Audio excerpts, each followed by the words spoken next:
reality of phantoms and monsters. They exist among us, and sometimes they win. Even the devil was an angel once. The world has its own rules, and these rules are not human. Some of us seek answers to the origin and existence of cryptids and the unexplained. Join us as we venture beyond the known and accepted boundaries. Welcome to our nightmare. I think you're going to like it.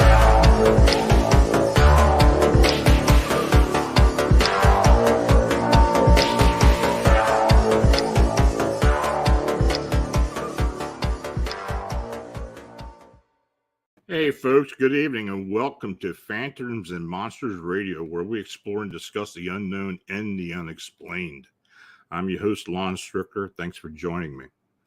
Now, the Phantoms and Monsters radio channel was made possible by you liking, subscribing, and sharing our programming.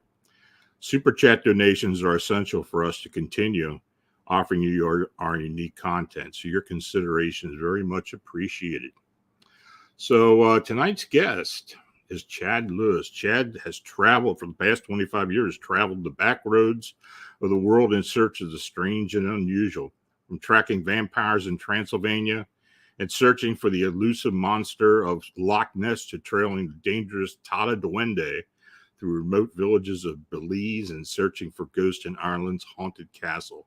Chad has scoured the earth in search of the paranormal. Now, Chad has been featured on the Discovery Channel's The Haunting, William Shatner's Weird or What, ABC's Scariest Places on Earth, and Monsters and Mysteries in America, along with being a frequent contributor on Ripley, Believe It or Not, radio. With a master's degree in psychology, Chad has authored over 25 books on the supernatural and extensively lectures on his fascinating findings.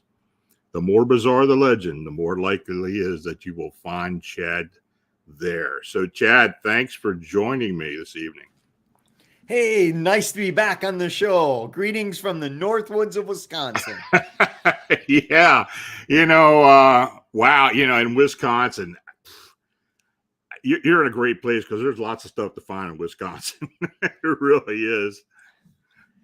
Yeah, it seems to be everywhere in this state, and such a great mix from cryptids to UFOs, crop circles, hauntings, you name it. I mean, you can't throw a rock in Wisconsin without hitting a place that has a paranormal reputation. Oh, absolutely. Lots of strangers out that way. And, of course, with me being involved with all this stuff that's going on in and around Chicago and the upper Midwest, I find out more and more as I venture through some of the tales and the folklores and the legends that have come from that part of the country. It's a mix, and I just appreciate there's someone like you to put it out there in the public forum, and it's great to have you with us. And I always thought that you could go to any like mid-sized city, 20,000 people and above, and probably spend an entire lifetime digging up legends just from that area. Mm-hmm. When you're digging through the old newspaper accounts, and they may not all be paranormal, they might be bizarre deaths and weird medical anomalies, but you find all these old stories that are just fascinating, and it's everywhere. It's endless. Yeah, and you've uncovered some really interesting ones over the years you've been doing this, and we're much appreciative of it. The book you wrote I think you published it last May 2001, The Supernatural Dares of the Midwest, Curses, Monsters, and Ghosts. I asked you, I said, look, you've written so much different stuff. Last time we talked about the Wendigos, and that book was fantastic. Now, you sent me this book. You said, well, let's talk about the supernatural dare. So let's do that.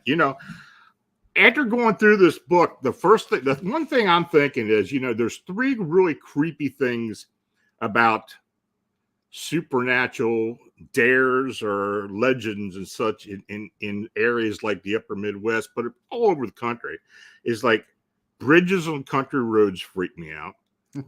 Cemeteries that are forested over, which I've seen a lot of, and they're just creepy as hell to me. And cryptid legends in secluded areas. Those seem to be the three areas that really get to me. I'm with you. People often ask if I ever get scared at these places. And my reply is, if you're not getting scared, you're not trying hard enough.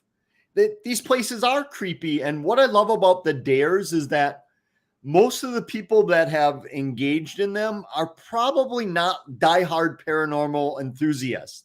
Right. You know, they're people that it's a rite of passage in their town, or it's just something they did as a test of bravery in high school, that you'd all go out to the abandoned farm and see who could walk up the second floor. You know, so it's things that everybody has kind of done, but they didn't really know they were engaging in something that was, you know, for a lot of people, something of mishap, misfortune, or death. And those are the stories I really like. When people send me something in for the blog, those are the ones I really perk my ears up, because you got the you know, especially having to do with cemeteries and seeing certain creatures in cemeteries, or these people that grab a Ouija board and go into the cemetery on a dare. I mean, it's like, you know something's going to happen, or somebody's imagination is going to go into high drive, and something is definitely going to happen, So, but this book is fantastic. Got a lot of interesting things in it. I think a lot of the places, what fascinated me was that so many of them seem to be these portals or beacons, or what John Keel would call window areas, where you do get stories of a haunting, but you also have creatures there. You also have, missing time, or roads that seem to expand and contract on their own. All sorts of anomalies all in this one spot. And you're right, you get a carload of your friends together, something's bound to happen. Oh, you're right. Like there's and there are a few in here that I heard of before, of course, like the Paulding Lights, and everybody's got a Crybaby Bridge. I don't care where you live at. There's one somewhere close to where you live at. And of course the old Resurrection Mary story. I tell you, the collection of stories that really get me more than anything is because I've had a lot of people send me emails or call me and say, I was in this cemetery and I saw a Bigfoot around the edges of the cemetery, or I saw a dogman around the edges of the cemetery. Those are the ones that just really fascinate me. And the fact that I don't like forested over cemeteries. I don't like cemeteries at all. I'm intuitive, and I get some really weird reactions to cemeteries. But the fact that you're there under those pretenses of visiting your loved ones, and you've got this creature just hanging around out there. Yeah, almost as though it's attracted to that place. Absolutely. For some reason. And that's the fascinating part, is oftentimes, as you probably get as well, I get people that say they went there because they heard a legend of maybe a ghost walking the grounds. But yet when they get there, they encounter something entirely different that they weren't planning on, or that they hadn't even known of. I went to a conference where after the program, this big burly biker guy came up to me. And, the type of guy you wouldn't think would get spooked by anything. Mm-hmm. And he told me him and his buddies went out to see a infamous haunted area in Wisconsin. But when they got there, they were surrounded by hellhounds. And he had never heard the legend of the hellhounds being there, but it terrified him so much. They took off as fast as they could on their bikes, ended up trying to kick these things when the boots went right through them, that they finally disappeared. But it was another case where, he was kind of shaken telling me the story. The emotions were still running so high, but it was, again, he had never heard hellhound legends there, but yet when he got there, that's what seemed to greet him. Interesting. So you couldn't attribute that to like a thought form or anything. You would have to be something that most likely is in the area. And it's just another legend. And these things just seem to pan out under the right conditions, especially, I live near Gettysburg, and people talk about stuff showing up all the time. Well, under the right conditions, certain things do show up. But, this whole cemetery thing, it just freaks me out. It really does. And I think you did have a story in there about a either an upright canine or some kind of creature that was seen in the cemetery. Well, can you tell us about that? Yeah, well, I have a few cemetery creatures. Obviously, cemeteries are great places, and there's a cemetery called Ramsey Cemetery outside of Effingham, Illinois, and the legend is that it's haunted, especially by a man who committed suicide with a shotgun there many decades ago, and they ended up tearing down this old chapel because that's where he had done the deed, and too many people were legend trippers were going out there. It was a disturbance. But to get to the cemetery, it was exactly what you were describing in your fears of cemeteries. In the middle of nowhere, a gravel road, help is nowhere to be found. And there are several little caves indented into the landscape. And many people have seen what they believe to be a werewolf or a large upright dogman type creature living in those caves and chasing them. And again, you're at this haunted, secluded cemetery, which at least has an origin story of a suicide, but yet people are seeing something totally different. And it even happens when people are not actively out there looking for it. People going there to pay their respects to their loved ones who are buried there. They're not out legend tripping, monster hunting. They just are in the wrong place or maybe the right place at the right time. Yeah, I mean, and I've even had people tell me that they were at funerals and would notice something out there. It's like, I mean, even the middle of the day, I've had people. I had one woman tell me that she was at the cemetery visiting a grave, and her daughter was in the car, and this upright canine tried to get into the car where this girl was, and she had to chase it off. Weird stuff like that. But as a paranormal investigator, you hear about Bigfoot in particular being around cemeteries and the attraction. Why do you think there is an attraction? I think when people talk about spirits, they talk about maybe they're feeding off of emotion. Okay. Our feelings that, and again, this is all speculation. I certainly have more questions than answers, but I would think that one, maybe death is fascinating to other beings as much as it is to us, or at least it was until about 50 years ago when we outsourced it all. You no longer die at your home. You no longer have the funeral in your parlor, hence the funeral parlor term. But also maybe they're feeding off of that energy. But also I've done a lot of research into old cemeteries and how they were chosen. And some of them in more areas that were prone to folklore and superstition, they chose the cemetery because it seemed to be a easier portal between our world and the spirit world. So when your loved one passed on, it would be easier for them to travel from this existence to wherever you think they go. But they would also put them on the other side of running water with the belief that spirits could not follow them back to town over the water, much like vampire lore. Or they take several routes home so the spirits could not follow them. So they'd be trapped there in essence. And maybe that attracts, or maybe these people were subconsciously picking up that these are areas of some sort of sacred area that should be where you put your dead to observe them in the afterlife. Interesting. Yeah, why do you think? Why do you think big? I mean, that's such a great question. I don't know. I don't know if it's the energy of the departed, or the energy maybe hangs around and they're attracted to that. It just seems bizarre to me. And you're right. I mean, you go to a cemetery, for the most part, there's a good chance somebody may be there, actually visiting. And maybe it's the fascination of, these people who go there. I don't know.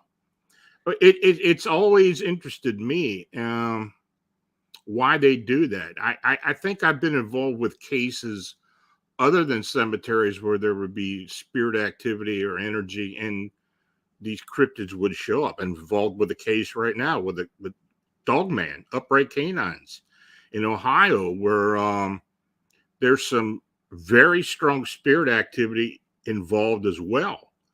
And it's something we're trying to piece out. I mean, we want to get that part straightened out before we start working with these cryptids or whatever these things are. Last week we had a roundtable about cryptids, and the first question I asked everybody was, "What do you think cryptids are? What do you think these beings are? They flesh and blood? Or are they some type of ultra-terrestrial or extra-dimensional being?" What are your thoughts on that? I don't think I've ever asked you that. Yeah, thankfully you haven't. Gosh. Yeah. I find myself probably like a lot of people that have been in this field for quite some time, that switching just kind of back and forth, where, there are certain things where you hear of people finding tracks or hair or droppings, scat, which would indicate that it's somewhat here. Maybe it's flesh and blood, like a moose or a bear. Mm-hmm. But then you hear these other cases where people see it and it vanishes right before their eyes, or there's other mysterious balls of light darting about, and they're acting in ways that no being should be able, any known animal should be able to do. So then it leaves you like, it can't be flesh and blood, or it can't be here in the way we think it is, at least not 100% of the time. Oh, I agree with you. Yeah. I guess I don't know. Well, this phenomena, it's interesting as time is going on. When I started looking into the Bigfoot phenomena 30, 40 years ago, it was like that was what people saw, then that was it. But it seems more and more as we look into it, we're starting to realize there's other activity usually involved with it. Of course, Stan Gord's been talking about UFO and alien activity possibilities with these beings, and more and more we talk to investigators that have orb-like activity and possibly spirit energy activity associated with as well. So, yeah, I mean, I don't think that it's evolved any differently, but I think people are noticing more. I've always changed as well on my questioning, that I think in the past, if you were to go to some place with activity, whether it's UFO, haunted, whatever, and you start asking about that specific activity, people take you literally. So when you ask, do you know of any UFO activity in the area? They might say no. But if you start saying, do you know of any weird legends or any odd activity in the area? They might say, well, there's that sea serpent down by the water. Yeah. But if you asked about UFOs, they would say nope and kind of move on, thinking, well, you're not interested in all the other stuff. And I think in the years past, people were so specific in their research that UFO people would not touch cryptids, vice versa. And now you get people like yourself, myself, and many, many others that kind of run the whole spectrum of the paranormal. So you're starting to see maybe some of these connections or correlations. Yeah, it's fascinating. And, it's because when you talk to people, you get a witness that'll call you and you start asking them, well, what'd you see? And you get this, and that. And they'll also, when they're done telling you what happened to them, then they'll say, but something else happened, or something else has happened around here. People have seen this or that. I don't think it's associated. Well, I'm looking into it as well, because that's the first thing I'm looking for, an off ramp for, maybe there is a connection. I love when people say, and you probably get this a lot as well, that they start talking about something and then all of a sudden it jogs their memory of another event. And they say, well, I never really thought that this would be, it never occurred to me that this was out of the ordinary. And then it might be the weirdest thing ever. I had a woman that I was working with the late Craig Lang from Minnesota Mutual UFO Network. And, oh, yeah, I've known Craig. Yeah. Craig was a great guy, and I learned a lot from him. And she had gone through a ton of what she thought were abduction scenarios her whole life. And she's rattling off all these weird cases. And then she said, have you ever seen like a 5-foot owl in your driveway? And I said, no, I don't know any owl species that get 5 feet in height. And she was attacked by this bird thing going to work one dark morning, this owl swooping down at her, looking like some Mothman type creature. But it never occurred to her that might be related to the other stuff going on. It was, wow. It was really weird. So I love when people's memories are jogged of other things, and it's kind of a domino effect. It's interesting. You brought up Craig. I remember something he was involved with at a UFO conference where one of the attendees, a lady, swore that like these Men in Black guys came into a room and attacked her. Do you remember that case? No, I don't think That so. Oh my God. Yeah, that was it wasn't too long before he passed away. But yeah, I remember reading that. I actually posted a little bit about her on the blog, but that was so bizarre. I mean, it was like she had been, and it was in California. I know that. And she had been in her hotel room and these guys busted into her room and she described them as looking like the Men in Black. And they literally, she was raped. She said, she was supposedly raped, and a bunch of weird stuff involved with it. And apparently Craig was, doing some investigating, and yeah, I don't know what that was all about, but then that kind of jogged my memory when you said Craig. See, another jogging of a memory. Weird.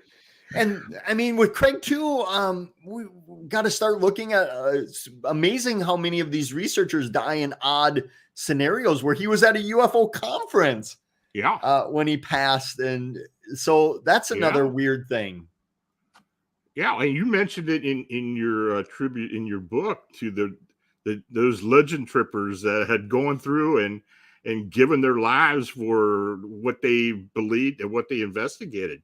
I don't think the public hears about that a lot, but we have had a few people that have basically passed away during some type of investigation, mysteriously passed away. Mm-hmm. Yeah, there are a ton of them. And then they're kind of adjacent deaths. There was a famous case in Wisconsin back in the 1960s and 70s, this Steinthal thing, they called it, because they didn't know what to call it. It was this giant 3 green-eyed creature like a Bigfoot beast, but it had 3 glowing green eyes that haunted this swampland out in an old abandoned farmhouse that was thought to be haunted too. And one day 4 teenagers hopped in a car and they went out there that night to see the Steinthal monster, the thing. And apparently they were so spooked, they hightailed it out of there. And about a mile away from the farm, they were struck, and 3 of them were killed by a drunk driver. And the one who survived said the last thing he remembered was, exiting the place in a hurry because they thought the monster was after them. And then lo and behold, they get hit by another monster and they end up dying legend tripping. Wow. Yeah, that's an interesting one. I mentioned earlier about these Crybaby Bridges. I know there's one around here where I live at. I know there was one near where I used to live at in Maryland. It just seems like they're everywhere. But what are your thoughts on these things? I mean, what is the nexus of these Crybaby Bridges for the most part, the ones that you've investigated? Well, they have to be out in the middle of nowhere. Right. And the older, more rickety the bridge, the better. Okay.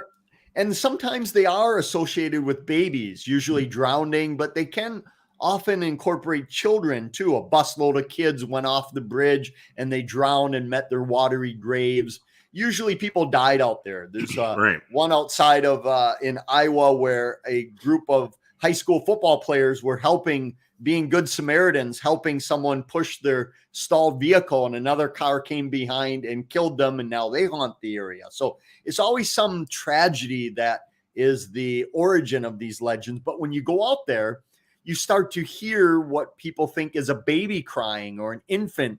And in some cases, it's a toddler or young child making noises. But if you've ever been out in the wilderness on a bridge with water passing, it tends to make some weird noises, but people are dead set that they heard crying. Sometimes it won't even be recorded. When you record it, you hear nothing, but to the ear, the human naked ear, they hear crying, usually of babies. And like you said, they're everywhere. They're ubiquitous.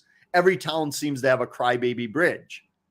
Yeah, I mean, I even had a personal experience with there was a creek in Maryland that I used to fly fish in for trout, Morgan Run, and I was fly fishing. I was out there. I was, and there were some nice pools in around the bridge, so I used to fly fishing out there.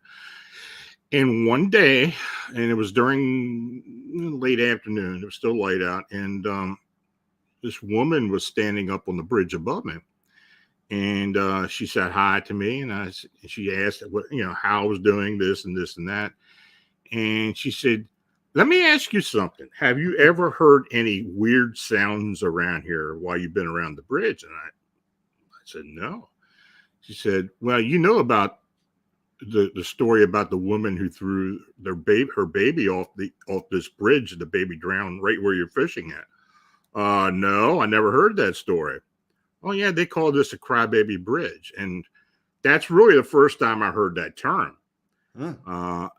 Then as time has gone on, and I started doing investigating and stuff for the blog, and more people were sending me these sightings. I mean, these legends or these accounts. I don't know how many are legends, how many are true, but yeah, I mean, I thought, when I saw it in your book, I thought, well, I was going to ask you that, what you thought the nexus of a lot of these were.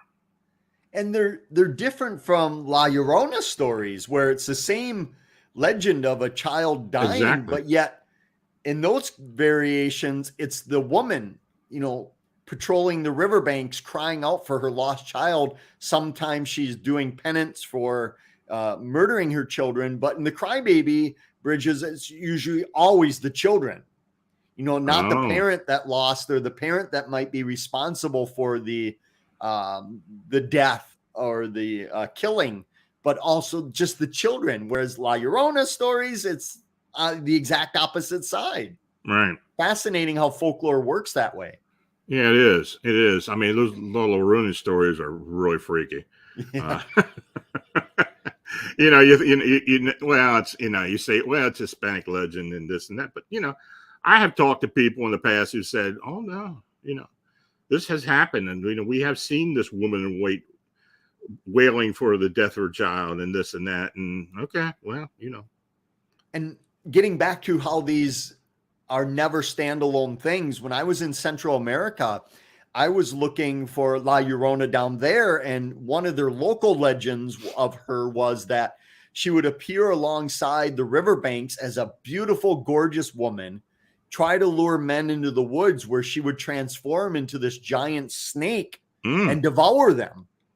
And that was a local legend. I had never heard of a twist of it. So they had their own cryptid involved there. And usually these things were meant as a cautionary tale to tell men to come home from work back to the village and, don't linger. Yeah. But that was a version I'd never heard before of this woman transforming into a giant snake-like beast. Yeah, I've never heard that one. I have heard of these cryptid mermaids or mermen showing up in these creeks and stuff, and a lot of those are down in Central South America. But that's interesting. Huh. Go ahead. Oh, I was just going to say that I think it really illustrates that a lot of the world takes these legends and folklore in a more serious tone than we do here in the United States. That when you travel abroad and you start looking for some of these legends, they say, "Stop, what are you doing?" We don't go looking for these things. We stay away from them. Crazy American, what are you doing looking for these things? Where, as you mentioned in the introduction, I was hunting for the Tata Duende, and I was in Central America of what would be considered a national park here in the U.S. And one of the park rangers literally said, "Don't go looking for it." And I was used to that, but he was too insistent. So I asked him why, and he ended up telling me a story of him as a child in that area encountering the Duende, falling under a spell where this little man of the woods was trying to entice him into the woods, and he started walking against his will to the woods under a spell of some sort. And then his mother yelled, "Come home for dinner," at the right moment. And he snapped out of it, and he ran home crying to his mother about the Duende trying to abduct him. And, he's looking at me like, again, not out of a spite, but out of concern. Don't go looking for it. And even so much that when I was done with my hike adventure into the woods, I had to come back and check back in with him so he knew I had made it and wasn't trapped out there. Those Duende stories really freak me out. I think you probably remember the so-called photograph of one of these Duendes on, I think it was Argentina, where they saw this thing, the picture of it in the dark, the silhouette of this thing with the cap and, Yes. That weird stuff. I've heard of Duendes in trees and, just showing up here and there, but that kind of freaks me out. But I have had a few of those in the past. Interesting stories. And again, the Duende, which if you're not familiar, any of the listeners or viewers, a diminutive creature of the woods, usually has a giant hat or a sombrero. Sometimes its feet are pointed backwards so nobody can track it. Even though everybody knows its feet are pointed backwards. Carries a hatchet or a sword or a machete and is a protector of the woods or jungles. And it has a lot of trickster components to it. That it tends to try to outsmart you or trick you. And sometimes it can be helpful, leading lost travelers back to civilization. But other times it is said it will bring you to its lair and you'll never come back. Kind of reminds me of the old Leshy stories coming out of the dark woods of Europe. This tree or plant spirit of the woods that would, I don't know if it would capture people or send them in the wrong direction or something. But when you get witnesses from mostly Eastern Europe, they talk about these Leshies. Bizarre stuff.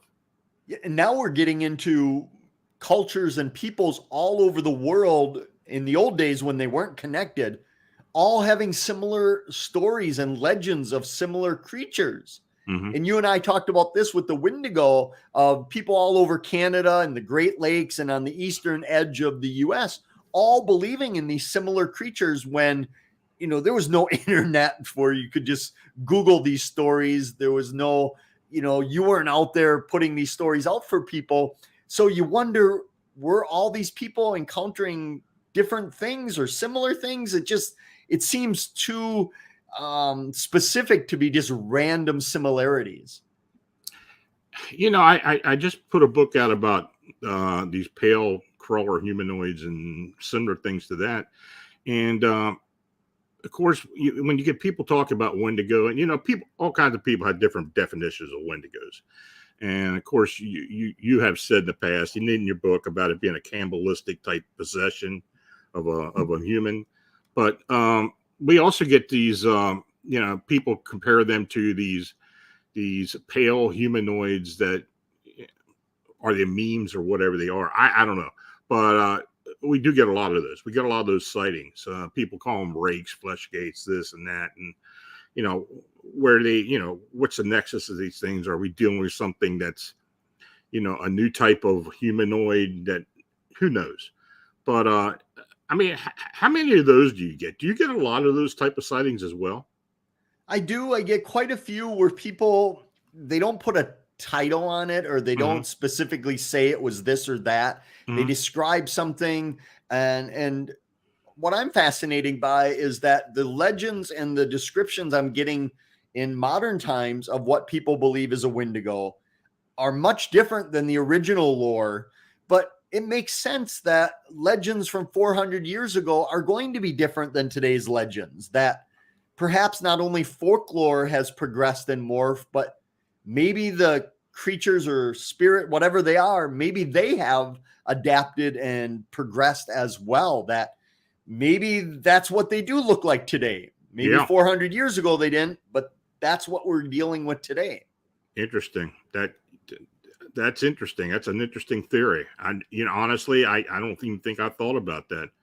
But I made it to the that these may be possibly tulpas or thought forms, and are memes, or where people have manifested these things. My manifestation, I don't know. It's a real question.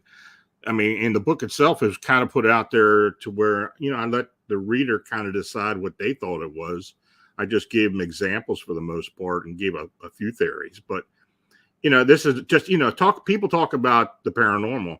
I mean, this is just something else that we're dealing with, something else that's more recent as far as what people are describing. But then again, it may be something that's been there all along that we just recognize as something else. A lot of people in this field, I think, get kind of closed off because I always say that when you're dealing with the weird, what's too weird? Where do you draw the line? And for a lot of people, they have a line that they draw where, oh, that story's just too outrageous. It can't be true. Yeah. So if I went with that same basic principle, I would have missed out on a lot of stories that, remember when the first Chupacabra story started coming out? Mm-hmm. Imagine if people would have said, oh, that's too weird. That can't be real. There's no history of it. Well, it can't be going on. So where do you draw the line? For a lot of people, they draw it pretty close to themselves, where for me, I'll listen to somebody, but doesn't mean I believe it. For instance, after a conference, a guy came up to me and said, you have to come to my farm, my land. We have a bunch of Bigfoot creatures out there. So I was with some colleagues. It was about 8:30, 9 p.m. I said, great, let's go. And he said, oh, I should warn you, though, you probably won't be able to see them. They're in a different dimension that only I can see them. So I was a little disappointed, but still, okay, let's go. And then he said, oh, but just to warn you, they're just like us. They're having barbecues, they swimming pools. And so at that point, your enthusiasm dies a little bit, but yet who knows? I like to think they're having barbecues and swimming. Am I going to stake it out for 3 months? No, but I like to think so.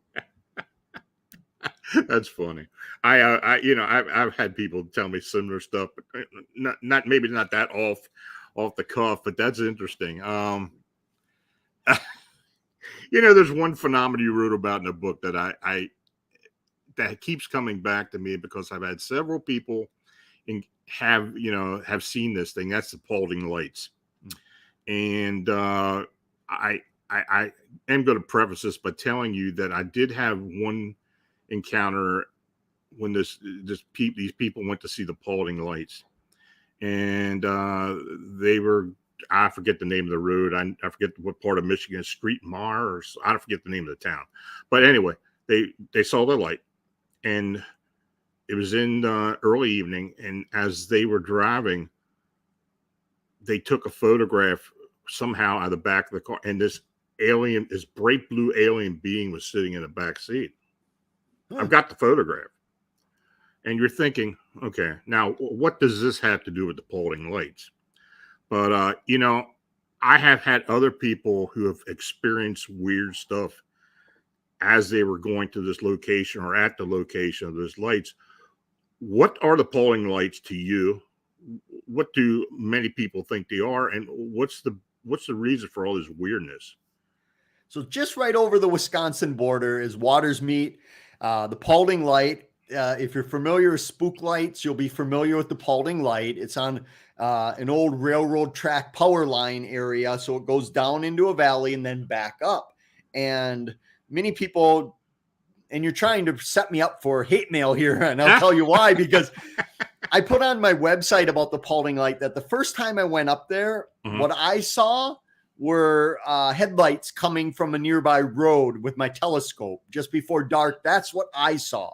So I put that on my website, but I also put stories from people I interviewed that were there and said they were chased by this light that was under some intelligent control, that it was moving through the woods where they left their gear and they ran, or that they had all kinds of mechanical problems there.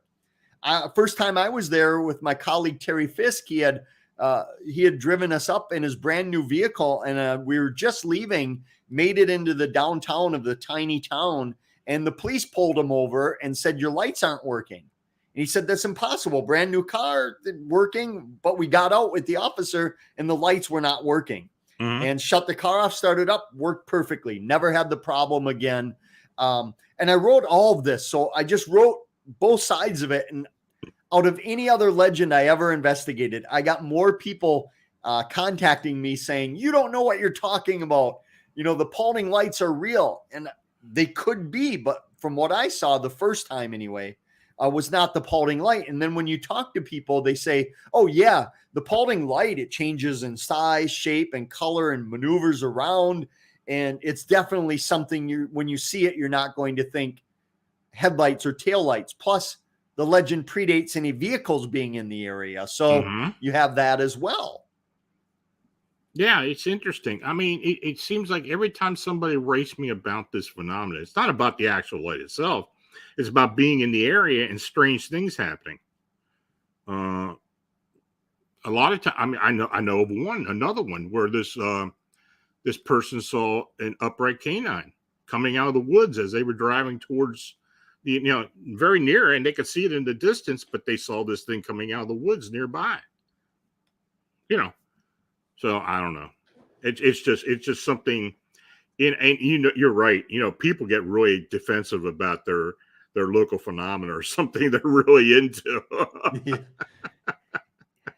Yeah, and they take pride, and I think I love that about it. But I think we have to be open to all possibilities. That I'm convinced a lot of people that are looking at the Paulding Light are looking at a mysterious, unknown, unidentified object moving about. I'm also convinced that some people are seeing headlights or taillights or other natural phenomena. But you try to put that out in some measured way. And, I would receive it on both sides, from skeptics who say, why are you even investigating this stuff? There's nothing to it. And then diehard believers saying, well, you've debunked the origin story of this man who was said to have killed his family. What are you doing? I was there. I had an experience. So you kind of get it from both sides when you try to move down the middle of the road. And I always try to, in my mind, think that I'm trying to sort fact from fiction, that present the best research I can on these things and allow the reader, the viewer, whoever, to come to their own conclusion. Exactly. Hopefully they don't take my word for it either way. They take their own word for it after, visiting and doing their own research, because half the time I don't know what to think of these things. Well, I can agree with you there. I mean, that's what I like to do. I'll give them what I know and, present the history and everything. And that, if they've got their own conclusion, that's fine with me. You can think anything you want, but absolutely. There's another phenomena that you got in the book. And I don't know if this is the actual original Resurrection Mary. Are there other Resurrection Mary stories out there? There are. I mean, the most infamous is outside of Chicago and Justice, but there are other vanishing hitchhikers, obviously. Many of them, overwhelmingly in pre-1980s, were women hitchhikers and male drivers, which there's been a lot of studies done since the 1940s on the phenomena. And I was amazed to find that how many of the drivers were males that encountered the vanishing hitchhiker on the side of the road. Today, that's shifting a lot more to being a lot of females encountering it, and even some male vanishing hitchhikers as well. But the majority would be of that vanishing woman. But Resurrection Mary is the most infamous in the U.S. And nobody knows who she may have been. There's a lot of legends about how she went to the old Willowbrook Ballroom, attended a dance, and then was going home and was involved in a car accident. And now she patrols Archer Avenue, in an old formal gown that you would expect from the swinging 30s type. And people have claimed to have picked her up and given her rides, and she disappears in front of Resurrection Cemetery, and they saw her walk out toward it. And I even heard legends talking to people that a lot of saloons and bars along the road would put a Bloody Mary on their bar every night just in case she stopped in. And again, that just showcases how these legends, they permeate into everything. That I don't really think the bartenders expected a spirit to walk in and drink a Bloody Mary, but yet they did it just out of that fun of the legend. Wow. Yeah, and we've all heard these stories about the vanishing hitchhikers and those type of things. I know there's a road up in Maine, particularly in Maine, not far from Portland, where people have talked about picking up several type of hitchhikers, male and female, and they get in the car, they go a certain distance, they're talking to them, and then they vanish. They're nowhere to be found. I had a story of a guy up in up near Mount Shasta, and then there's all these legends about Mount Shasta. But he said he had been going down the road. He saw this guy hitchhiking. Him and a guy and a woman were hitchhiking. He stopped and picked them up. They looked indigenous. I think he said they looked indigenous. They got in the back of the car. He was talking to him, and they were telling him about the Bigfoot legend at Mount Shasta and this and that. And then suddenly they disappear. Weird stuff, So I don't know. That's some really strange stuff. I wonder how long these are going to go on, because no one stops for hitchhikers anymore. No. Nobody. If you're smart, dares. I mean, yeah. So are they going to, I wonder in 50 years from now, if people are going to say Vanishing Hitchhiker, what is that? Because these legends, and that brings up a greater point of, what happens to these legends? There's a famous legend here in Wisconsin called Haunchyville. And it's little people, not gnomes, but, dwarf people. And they were thought to be old circus performers that all gathered in this small area. And they had an average sized human with a shotgun protecting them, and it was this wooded area, deep, dark, forested area. And the legend was if you went in, you'd be chased off by this caretaker with a shotgun who would blast at you, protecting the haunchies, as they were called. But I was there just recently, and the forest is almost gone. It's all big McMansions now. So you wonder what happens to the haunted hotel when it's now a parking lot for Target. What happens with these stories? Yeah, you're right. I mean, maybe it's good people like you do write about them, and you have some type of record of them. Well, that keeps me motivated to do a new book, because the book I might have previously done is so outdated now because these things change so much. Yeah. My first book was on a Wisconsin road guide to haunted locations back in 2003. And I just recently went back to the original text of that, and we had updated it many times over the years, but upwards of 40% of the businesses and places are different now from just 2 decades ago. Somebody asked a question in here, Scarborough Sasquatch Day. He wanted to know if you've heard of any type of human-looking shaman seen among cryptids in photos. Have you ever heard anything like that? Gosh, I haven't. Have you? No, I've never heard anything. That's new to me. That would be awesome. That's why I mentioned it. I have never heard anything like that. That's weird. No, I haven't heard that. The closest I heard is from some indigenous cultures that would tell me that they'd often be doing their drumming circles, usually at night, and they would see what we would consider a Sasquatch or Bigfoot on the edge of the woods, kind of hanging out there. I've had that too. Yeah, but not so much like they're on a expedition together. Yeah. I've had people tell me that had been at a drum circle, and they would notice strange things, and it's usually by a stream or a creek, and on the other side they would see strange things, maybe a Bigfoot or something. But yeah, absolutely, I have heard that. Yeah, and that makes me wonder if it's just their curiosity coming in, or if there's something that you can almost conjure it forward. That there's something with the drumming or the energy or whatever it is that is bringing these things forward more so than just they're curious of what all this noise in their neighborhood is. Interesting. So, this book, but maybe not this book in particular, what's some of the strangest dares that you've ever heard about?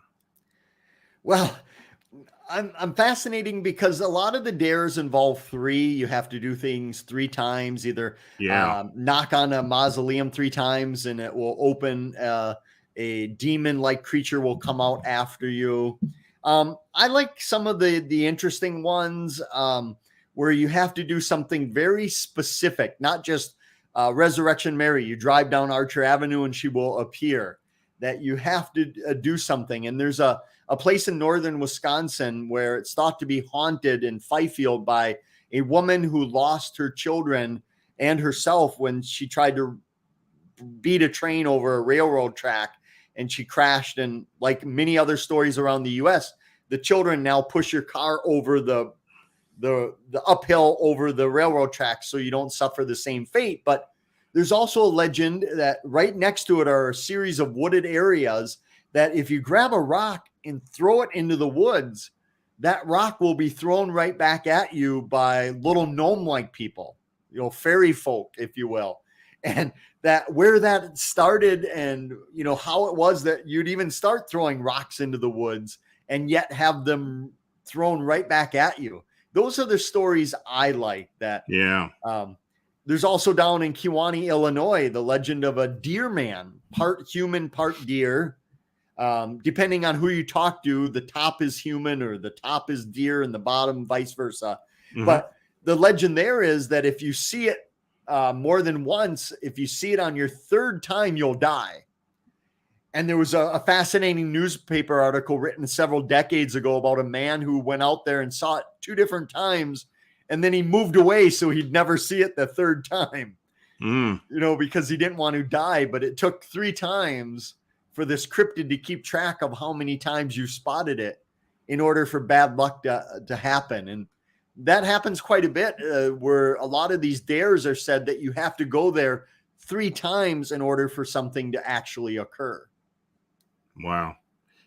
I want to thank Scarborough Sasquatch for their donation. Very much appreciated. Yeah, you hear a lot of this stuff, these legends near these railroad tracks, like you said, where there's been an accident, and people will park near the the stop where you're supposed to stop, or the track goes across the road, and they feel like something's pushing it. It's so weird. And there's actually a place here in Western Pennsylvania where people go and they have that same phenomena. And weird. And these are in my research, these are different places than your spook hills or your gravity roads where you park at the bottom of what appears to be an upward slope and your car pushes. Right. These are more spirit oriented, where the people, Munger Road, north of Chicago in Illinois, same thing. Some kids were involved in a van or bus accident on the railroad tracks, and now they push your car to safety. And we were talking off air about my interest in old hobo legends. Mm-hmm. And so many of them involve train tracks. Again, you could write an entire book about train legends and lore. So I'm always fascinated that obviously you don't hear many hobos anymore riding the rails, but yet their legends of these stories still persist. Interesting. Yeah, it is interesting. That's right. And I was thinking, that's right. When these cars where people will sprinkle powder in the back of the car, they see the handprints show up. I think there's a place near Houston, Texas, where they have done that several times, and it seems many times that these handprints show up in the powder of the car. Yeah, you can sprinkle baby powder or flour. Yeah. Another fun legend of a supernatural dare is in Iowa at this cemetery where this young girl named Anna Wiese, many, many years ago, she was brutally murdered, and they never found her killer. And that dare is that if you go out to the grave site and say her name 3 times, the name of her murderer will appear on the gravestone in front of you. And, unfortunately for me, it never showed up when I did the dare several times. But I thought that was an interesting twist of her spirit wouldn't show up, but she would release the name of her murderer on the gravestone. Wow. Huh. Yeah, I've never heard anything like that. I mean, there's so many these cemetery legends. I mean, it really is. It's and like I told you, I hate those cemeteries. And when I used to live down in Maryland, we used to run into a lot of these things out. You're in a urban area, or just outside of an urban area, and there had been like 200, 300-year-old cemeteries where the forest would actually grow up into the cemeteries, and it had crypts all tore up and everything. But I always got such a freaky weird sensation being in those places. And I can imagine that people would, these dare legends would really spring up a lot of times with these type of places. They do. There's a fun one in Beaver, Minnesota, a old abandoned graveyard, and same thing. Forest covers it everywhere, and there's a ring of trees that if you walk through the gap, there's a series of old gravestones there. Mhm. And the legend is if you walk into this circle of trees, this cursed circle, bad things will happen to you. And then when you come out, more bad luck will befall you. And when I was first there, I was filming the dare, and I had my tripod outside of the ring of trees, and I was inside, and I was halfway through my jabbering about the legend when I see on a non-windy day, my tripod just fall over and break the camera. Luckily I was able to grab another one and do it, and it worked fine. But it was just that oddity of, well, that's strange. That's never happened to me before. And it just so happens I'm at a cursed cemetery where that takes place. But, you know, knock on wood, I'd rather lose a camera than my life. So I agree with you. So, Chad, what's upcoming for you? What projects you working on? How can people get a hold of you? obviously my website's the easiest. Otherwise, as you said in the intro, go to the weirdest spot you can think of and you'll probably find me there. And I'm always working on new stuff. Any legend, I just, no matter what it is, I'm fascinated by it. So, you know, I have, like you and everybody else in this field, I have like 12 other projects going at the same time. Yeah. I agree. Well, folks, you know, if you got a weird legend or something just known in your area, I would definitely get a hold of Chad. And what's the website URL? Yeah, just Chad Lewis Research. Okay. Absolutely. Well, Chad, hey, it's great having you on. I love having you come on here and talking about this weird stuff. You know, when we first started talking to you, when we were talking about the Van Meter visitor, have you had any follow-ups on that? Yeah, there have been some recent sightings, not just in Van Meter, which is a small town southwest of Des Moines, but in the region. And as you and I were talking earlier about TV shows, I just did one of Josh Gates's new show, and they did one on the Van Meter visitor with some new witnesses I put them in touch with that recently had seen giant bat-like creatures. One was a pastor. Yeah, so you can check that out. Don't blame me if you don't like the episode. Their conclusion was a little different than most people would come to, but okay, a lot of fun. Check it out. Yeah, the Van Meter visitor still getting reports of these flying creatures in Iowa. Yeah, it's great. I mean, that was a great book, and I think we got 2 shows out of that at one point. So I think so. Yeah. So hey, thanks again for coming on, and we will definitely have you come back on again and talk some more. Thanks, and keep an eye out. I will. You take care. So, you know, if you had an encounter or sighting read on the show, please forward to me in an email. I want to again thank Chad Lewis for joining me this evening, and thanks to each and all of you for watching and chatting. If you made a super chat donation, it's truly appreciated. Your support is what makes this all possible. Please like and subscribe. And if you had an unexplained encounter or something, feel free to contact me directly at Lon Strickler at famsofmonsters.com or through the Famous Monsters blog site as well. My new book, The Meme Humanoids, Modern Myths or Real Monsters, is now available on Amazon. And next week, we will have Pennsylvania cryptid and UFO investigator and author Stan Gordon joining me. His new book, Creepy Cryptids and Strange UFO Encounters in Pennsylvania, was just released. This should be an interesting and, as always, entertaining discussion. So, folks, until next week, stay healthy and have a safe and enjoyable weekend. Good night.